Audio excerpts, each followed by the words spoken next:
Le pétrodollar est en train de saigner. Il existe un point d'étranglement de 12 000 de large au Moyen-Orient, et en ce moment même, un péage iranien se trouve en plein milieu. Pas au sens figuré, au sens propre. L'Iran fait payer les navires pour passer. Et voici la partie dont votre conseiller financier ne vous parle pas. Ils refusent dans les dollars américains. Ils veulent des yuans chinois. Et l'une des plus grandes banques européennes, Deutsche Bank, affirme maintenant que cela pourrait être l'étincelle qui met fin à l'ère du pétrodollar, celle qui définit la puissance financière américaine depuis 1973. La question que je veux que vous gardiez en tête est celle-ci. Si le monde n'a plus besoin de dollars pour acheter du pétrole, que se passe-t-il pour vos économies, votre compte de retraite, votre taux hypothécaire? Qu'est-ce qui change? Pour comprendre pourquoi c'est important, il faut savoir ce qu'est réellement le pétrodollar et pourquoi il représente probablement l'arrangement financier le plus décisif du monde moderne. En 1973, les États-Unis ont conclu un accord avec l'Arabie saoudite. En termes simples, l'Arabie saoudite vend son pétrole en dollars américains et uniquement en dollars. En échange, l'Amérique lui offre une protection militaire et achète sa dette. Tous les autres pays producteurs de pétrole ont suivi l'exemple saoudien. Du jour au lendemain, chaque pays sur Terre, chaque usine, chaque compagnie maritime, chaque gouvernement a dû accumuler des dollars simplement pour faire tourner l'économie. Cette demande constante de dollars permet aux États-Unis d'afficher des déficits de plusieurs milliers de milliards sans s'effondrer immédiatement. Elle maintient les coûts d'emprunt bas. C'est le moteur invisible qui soutient toute la machine financière américaine. Maintenant, voici le moment où vous pourriez vous tromper. Vous pensez peut-être, d'accord, mais l'Iran est un pays sous sanctions, isolé. Que peut-il vraiment faire? Les États-Unis sont aujourd'hui indépendants sur le plan énergétique. Pourquoi devrais-je me soucier des péages maritimes imposés par l'Iran? C'est exactement le piège dans lequel la plupart des gens tombent, et c'est ce que Wall Street espère que vous croyiez. Parce que voici ce qu'on ne vous dit pas. L'Arabie saoudite vend aujourd'hui 4 fois plus de pétrole à la Chine qu'aux États-Unis. 4 fois. Et l'immense majorité de ce pétrole est encore réglé en dollars. Pour l'instant.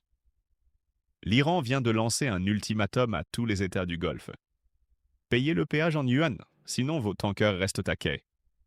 Et l'infrastructure pour effectuer ce changement était déjà en place. L'Arabie saoudite a rejoint le projet mBridge de la Chine, un système de monnaie numérique transfrontalière qui contourne complètement le réseau SWIFT contrôlé par les Américains. Les lignes de swap en yuan sont actives.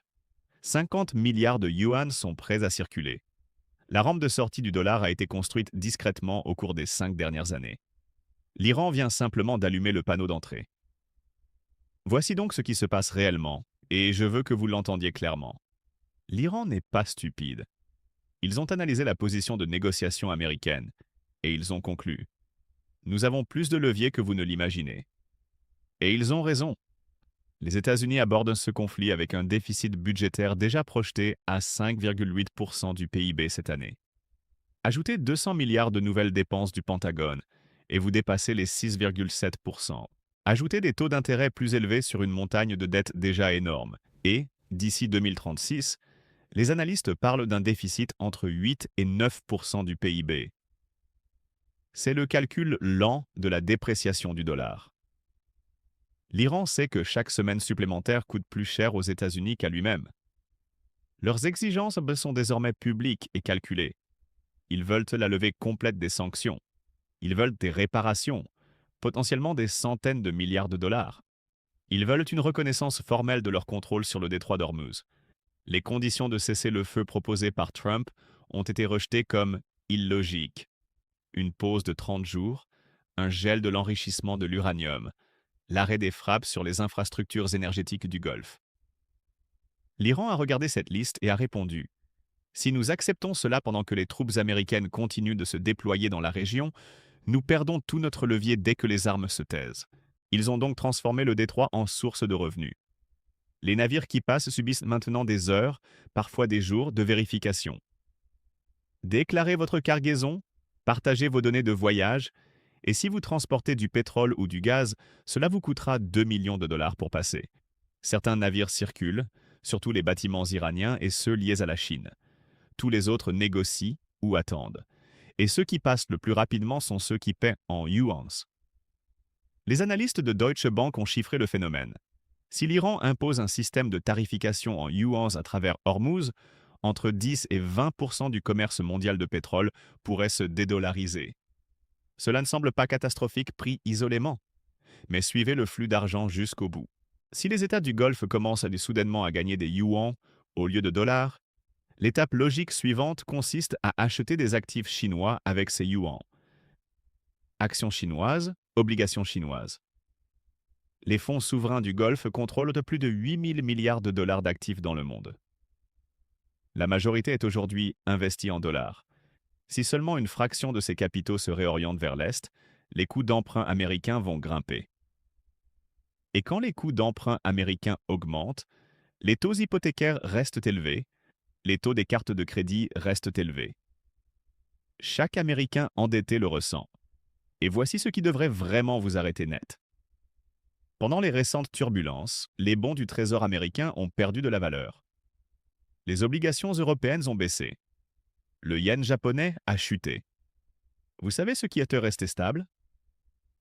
Les obligations chinoises, au cœur d'un choc sur les chaînes d'approvisionnement mondiales. La dette chinoise est devenue le refuge. Cela vous dit quelque chose de très important sur la direction que prend le flux de capitaux mondial. Je ne suis pas là pour vous dire que le dollar va s'effondrer demain. Ce ne sera pas le cas. Le système du dollar est profondément enraciné et il ne se défait pas en un trimestre ni même en un an. Mais la direction du mouvement vient de changer. Et ceux qui repèrent ces évolutions lentes en avance sont ceux qui se protègent avant que la foule ne comprenne. Je sais que tout cela peut sembler abstrait. Pétrodollars, lignes de swap en yuan, fonds souverains.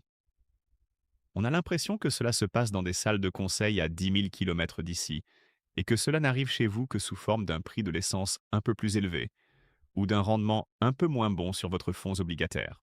C'est précisément pour cette raison que j'ai créé cette chaîne. Parce que ceux qui prennent ces décisions comptent sur le fait que vous ne comprenez pas les mécanismes. Dès que vous saisissez comment fonctionne la plomberie financière, comment un péage maritime dans un détroit du Moyen-Orient finit par devenir un point de base sur votre taux hypothécaire, vous cessez d'être un simple passager de votre propre vie financière. Vous commencez à prendre des décisions en avance plutôt que de réagir aux dégâts déjà causés. C'est mon rôle. Non pas vous effrayer, mais vous armer. Voici ce que je veux que vous reteniez avant de fermer cette vidéo. Le péage en yuan dans le détroit d'Ormuz n'est pas la fin de l'histoire. C'est le début d'une histoire bien plus vaste. Parce que si les États du Golfe commencent à tarifer le pétrole en yuan, même partiellement, le prochain domino sera le rééquilibrage de leurs fonds souverains. Ensuite viendront les ajustements des réserves des banques centrales. Et après cela, les États-Unis devront offrir des rendements plus élevés pour attirer les acheteurs de leurs dettes. Chaque maillon de cette chaîne touche directement les consommateurs américains. Nous allons suivre chaque étape ensemble ici, sur ce qui change. Parce que voilà la réalité quand on vit une transition monétaire. La plupart des gens ne la reconnaissent qu'après coup. Ils regardent en arrière et disent « J'aurais aimé qu'on me prévienne ». Considérez ceci comme votre avertissement. Abonnez-vous et assurez-vous de ne rien manquer de la suite, car croyez-moi, beaucoup de choses sont sur le point de changer.